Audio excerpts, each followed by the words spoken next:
Hai Smart Investor, selamat datang di channel Belajar Saham. Kali ini kita akan membahas cara melihat market trend dan mengenal faktor penggeraknya. Guys, mungkin kamu pernah mengamati kenapa saham tertentu mengalami kenaikan tiba-tiba secara luar biasa besar. Atau bahkan kamu juga pernah mengamati harga saham tertentu justru mengalami anjlok habis-habisan secara tiba-tiba. Ada 3 macam tren pergerakan harga saham yang mungkin terjadi, yaitu tren kenaikan harga saham alias uptrend, tren penurunan harga saham alias downtrend, ataupun tren tidak naik dan tidak turun alias tren sideways. Ingat, tren ini bukanlah sesuatu yang harus ditakuti, tapi justru tren adalah sahabat kamu. Jika kamu bisa membaca tren dengan baik, maka hal ini menjadi keunggulan kamu dibandingkan orang lain.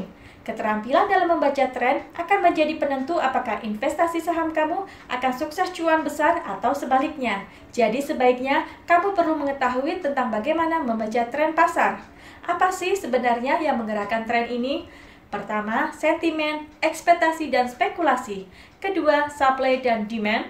Ketiga, ekonomi makro dan kebijakan moneter.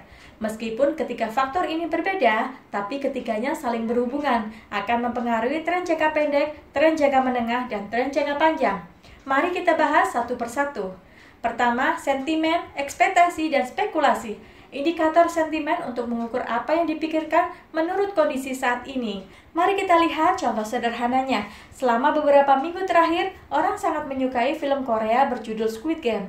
Film seri Netflix ini ditonton oleh 110 juta penonton di seluruh dunia. Menjadi film terlaris Netflix sepanjang masa, memecahkan rekor dunia. Karena animo yang tertinggi terhadap film Netflix ini, maka jumlah pengguna Netflix meningkat secara drastis. Platform streaming film berbayar ini memiliki pelanggan mencapai 212 juta pelanggan di seluruh dunia. Jumlah pelanggan Netflix tumbuh 10% dari kuartal tahun lalu. Kenaikan ini berdampak terhadap kinerja bisnis Netflix. Pendapatan Netflix meningkat dari 24 miliar US dollar menjadi 28 miliar US dollar, tumbuh 17%, sehingga laba perusahaan semakin bertumbuh. Hal ini semakin mengukuhkan Netflix sebagai pemimpin pasar untuk platform streaming film. Kenaikan kinerja bisnis ini mendorong kenaikan harga saham Netflix dalam 3 bulan terakhir. Harga sahamnya naik dari 500 US dollar menjadi 664 US dollar, naik 33%. Kedua, supply dan demand.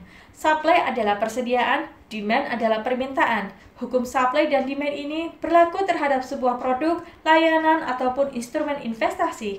Jika permintaan meningkat sedangkan persediaan barang hanya sedikit, maka orang akan berebut dan harga akan bergerak naik. Sebaliknya, jika demand menurun dan supply terus meningkat, maka harga akan bergerak turun.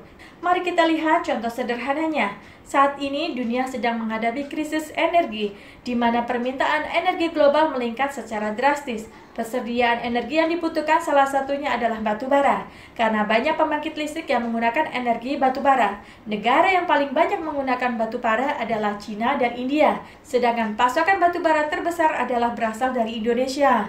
Karena permintaan batu bara meningkat, maka hal ini mendorong kenaikan harga batu bara dalam beberapa minggu terakhir.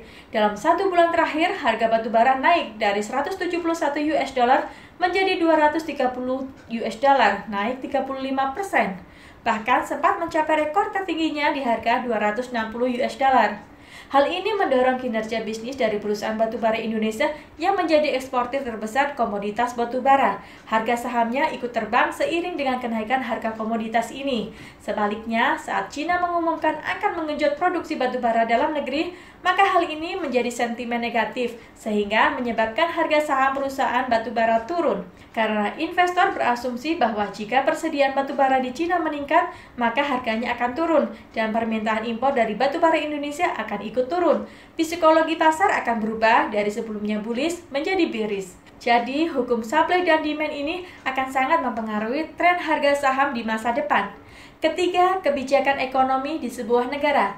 Kebijakan ekonomi dan kebijakan moneter di sebuah negara menjadi faktor penting dalam menggerakkan tren pasar. Kebijakan moneter digunakan untuk menstabilkan harga dan mengurangi jumlah pengangguran, termasuk di dalamnya kebijakan suku bunga untuk menjaga kestabilan nilai mata uang. Contohnya, kebijakan Bank Indonesia dalam menurunkan suku bunga BI dari 5% menjadi hanya 3%. Orang yang menyimpan uang di bank akan melihat hal ini tidak menarik. Maka hal ini mendorong masyarakat untuk menarik uangnya di bank dan menggunakannya untuk belanja atau untuk investasi di instrumen yang bisa menghasilkan keuntungan lebih besar. Bagi para pelaku bisnis, karena biaya bunga murah, maka jumlah kredit akan semakin meningkat dan orang akan berutang untuk mengembangkan bisnis dan membuka lapangan kerja baru. Hal ini yang membuat investor semakin percaya diri untuk investasi.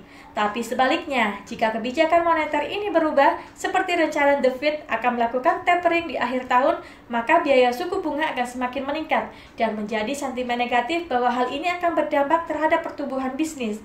Artinya, meminjam uang akibat bunga semakin tinggi akan semakin beresiko. Hal ini tentu saja akan mempengaruhi psikologi pasar dan melakukan antisipasi, termasuk menarik dana investasi dari saham.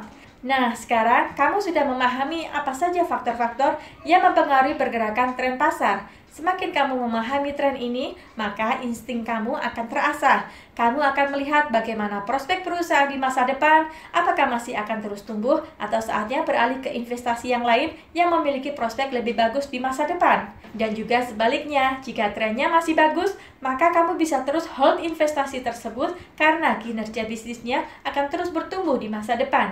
Gimana guys? Apakah kamu sudah siap berinvestasi?